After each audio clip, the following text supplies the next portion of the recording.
Seorang pemuda di Kabupaten Pangkep, Sulawesi Selatan, meninggal dunia saat proses adat Manggaru di sebuah acara pengantin.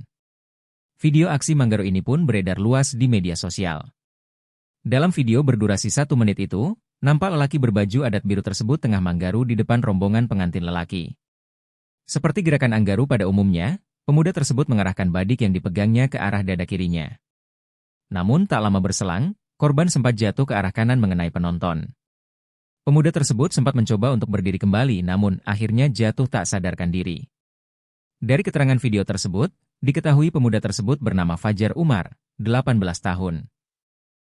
Kejadian ini terjadi di Kelurahan Malise, Kelurahan Pundata Baji, Kecamatan Labakang, Kecamatan Pangkep, Sulawesi Selatan. Camat Labakang, Bahri, saat dikonfirmasi membenarkan kejadian tersebut.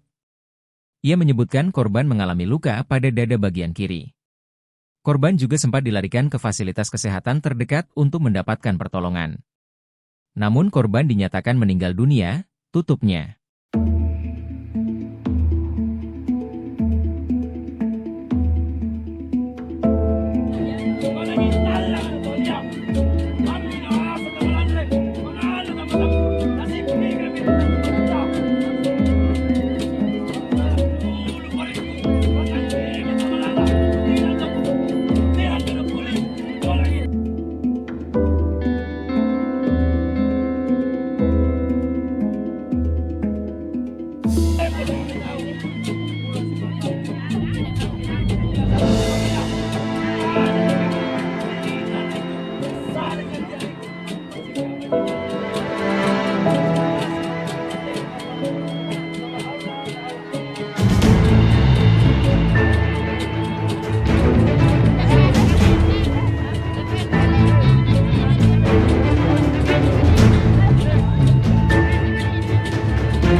Download Tribun X sekarang, menghadirkan lokal menjadi Indonesia.